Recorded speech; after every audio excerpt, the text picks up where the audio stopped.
잘 듣고 있는 거지? 그래. 기다리 ASMR.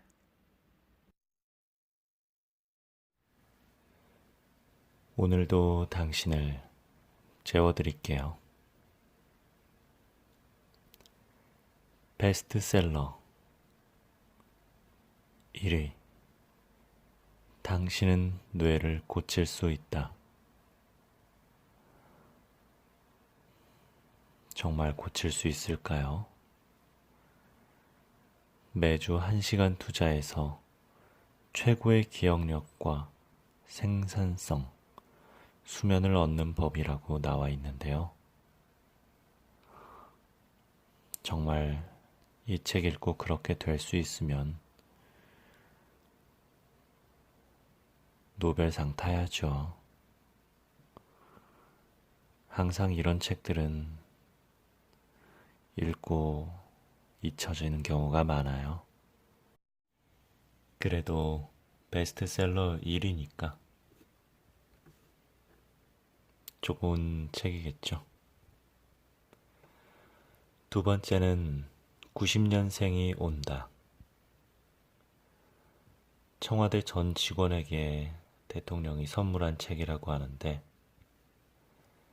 간단함, 병맛, 솔직함으로 기업의 흥망성쇠를 좌우하는 그런 90년생이 온다고 합니다. 진격의 90년생. 이제는 00년생도 금방 와요. 3위는 반일 종족주의.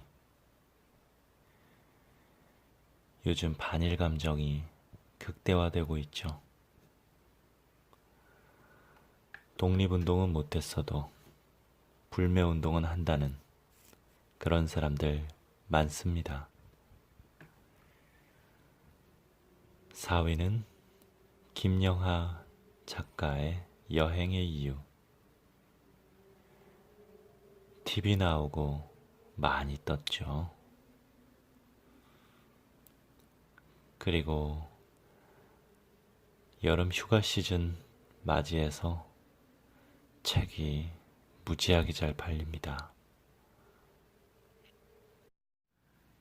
5위는 설민석의 삼국지. 6위도 삼국지네요. 1권, 2권이 나란히 5, 6위를 차지했습니다. 7위는 어떻게 살아야 할지 막막한 너에게. 사실 이 글을 쓰는 작가도 어떻게 살아야 할지 막막하지 않을까요? 살아야 하는 게 확고한 확신에 찬 사람이 얼마나 있을까요?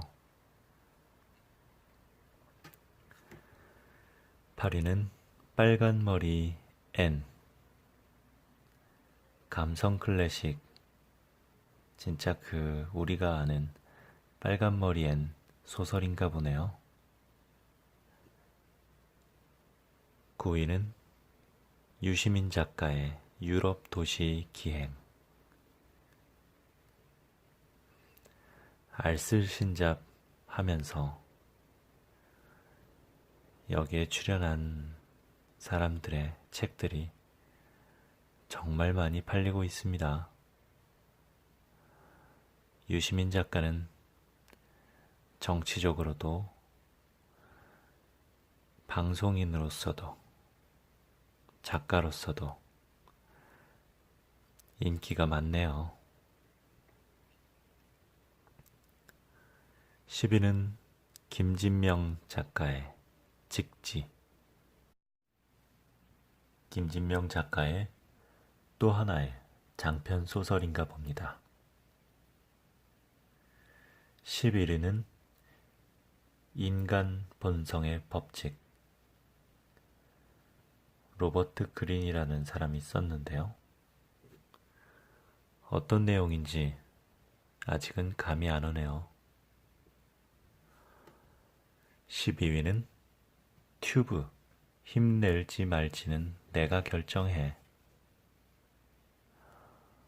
카카오 프렌즈 튜브 캐릭터가 책 전면에 있습니다.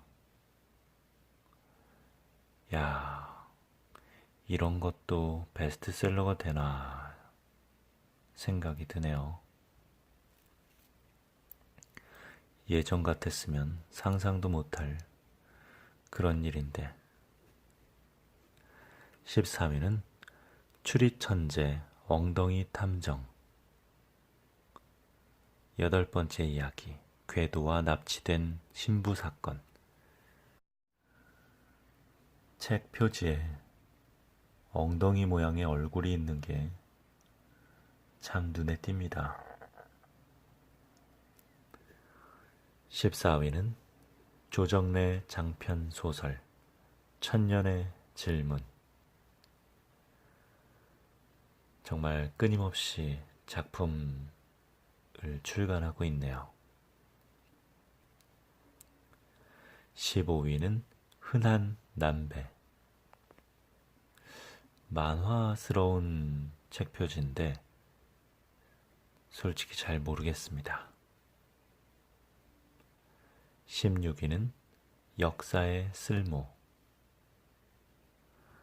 요즘 시대가 그래서 그런지 몰라도 역사에 대한 그런 관심이 많이 높아지고 있습니다.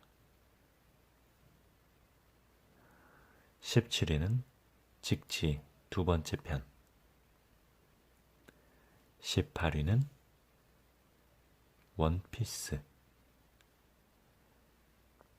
네, 여러분이 아시는 바로 그 만화 원피스입니다.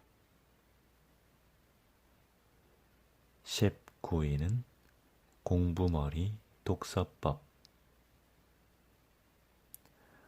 실현 가능하고 지속 가능한 독서 교육의 모든 것을 알려준다는군요. 20위는 아주 작은 습관의 힘. 맞아요. 정말 습관이 무섭습니다. 작은 습관 하나하나가 삶을 크게 바꿀 수도 있습니다. 저도 책 읽는 습관을 조금씩 오래 들여서 조금씩이나마 책을 읽고 있는데 습관이 정말 정착되기가 쉽지는 않네요. 유튜브를 매일 올리는 것도 습관처럼 해야 하는데 그게 잘 안 됩니다.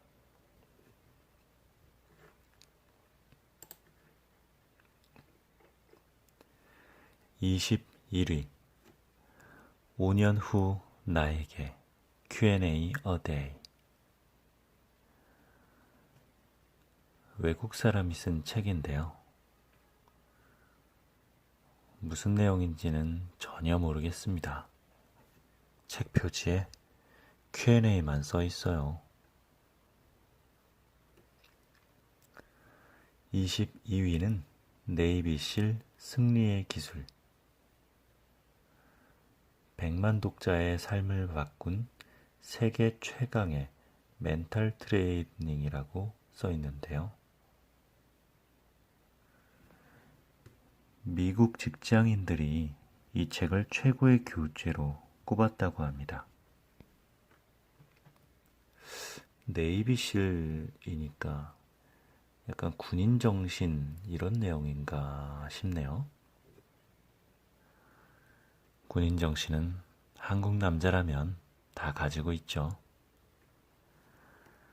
물론 전역하고 몇 개월 지나면 사라지는 게 문제입니다.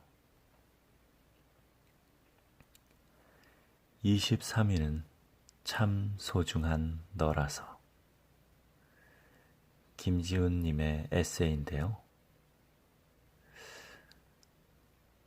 좀 힐링이 되는 그런 책이 아닐까 싶네요. 24위는 기도의 막이 내릴 때. 일본 소설입니다. 25위는 여자를 위한 사장 수업.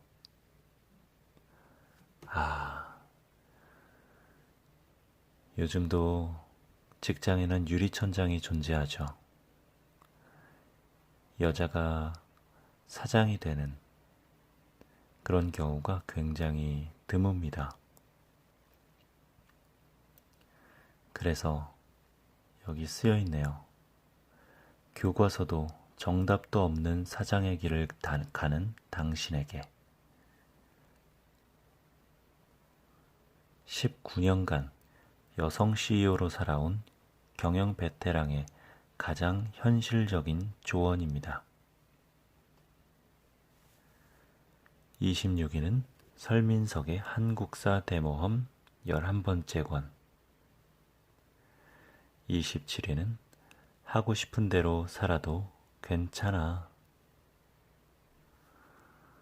표지에 보니 소파에 널브러진 한 여성이 있네요. 맞아요. 하고 싶은 대로 하고 살아야죠. 한 번 사는 인생인데. 뭐가 되면 어떻습니까? 즐겁게 살면 되죠. 꼭 뭔가를 이루지 않아도 괜찮아요. 행복하면 그만입니다. 28위는 나는 나로 살기로 했다. 이 책 또한 아까 그 책과 비슷한 내용이겠네요. 냉담한 현실에서 어른살이를 위한 투두리스트. 하고 싶은 거 다 하고 살면서 자신의 삶을 살면 됩니다. 29위는 짐 로저스의 세계에서 가장 자극적인 나라.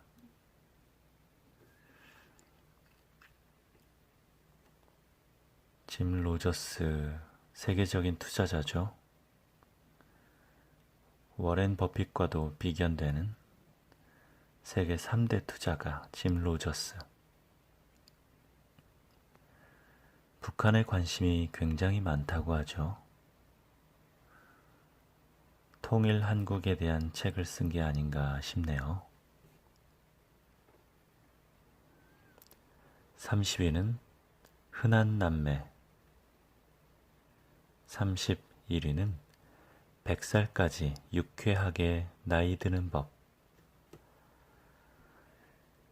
이제 100살이 정말 100살까지 사는 분들이 많아졌습니다. 우리가 나이가 들면 한 150까지는 살지 않을까요? 요즘 나이를 들어도 굉장히 유쾌하고 밝게, 재밌게 즐기며 사시는 분들이 많습니다. 박막내 할머니 보세요. 대단하시죠? 32위는 오늘은 이만 좀 쉴게요. 그래요. 이걸 듣는 여러분들도 이만 좀 쉬세요. 편안하게 누워서 힐링을 하실 시간입니다. 33위는 당신을 응원하는 누군가. 이 책의 작가님도 당신을 응원할 거예요.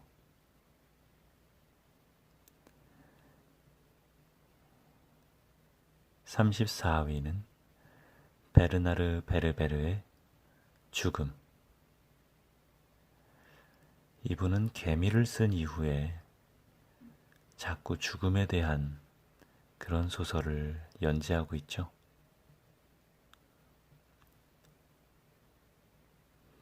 죽어서 하늘나라로 가는 그런 이야기. 유체이탈에서 간접적인 죽음을 보는 이야기. 그곳에 신을 만나는 이야기. 이런 종류의 소설을 계속 써내려가고 있습니다. 35위는 팩트 플리스.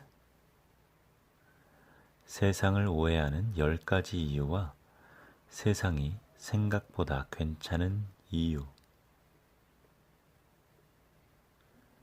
36위는 나는 내가 죽었다고 생각했습니다. 뇌과학자의 뇌가 멈춘 날에 대해서 썼네요. 뇌과학은 정말 신기한 것 같아요. 어느 뇌가 다치면, 어느 뇌의 일부분이 다치면 성격이 완전히 변하죠. 그리고 뇌에도 전원장치가 있다고 합니다. 어느 한 부분을 탁 끄면 뇌가 PC의 전원을 끈 듯이 그렇게 된다고 하네요.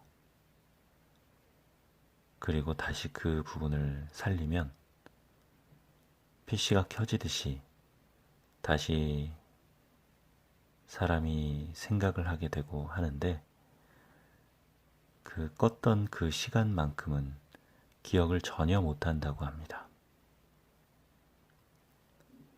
그리고 뇌도 전부 다 이 전기 신호로 이루어져 있기 때문에 어느 정도 뇌과학자들이 컨트롤을 할 수도 있어요.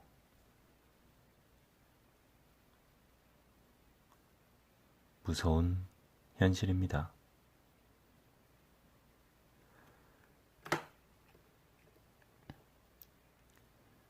37위는 베르나르 베르베르의 죽음 두 번째 이야기고, 38위는 해커스, 도익책인가 보네요. 39위는 조정래의 장편소설 천년의 질문 두 번째 이야기고요. 40위는 나는 하버드에서 인생을 배웠다. 하버드에 갈 수 있었던 것만으로도 상당한 인생의 고수가 아닌가. 공부의 고수라기보단 여기에 가기 위해서 얼마나 노력을 했고 얼마나 많이 알아봤을까 하는 생각이 드네요. 오늘은 여기까지 하겠습니다. 이쯤 됐으면 들으시는 분들의 절반은 자야 되는데, 자기 전에 구독하고 좋아요 눌러줘야 되는데, 지금 잠깐 눌러주고 자요. 어여. 그럼 오늘도 편안한 밤 되시기 바랍니다.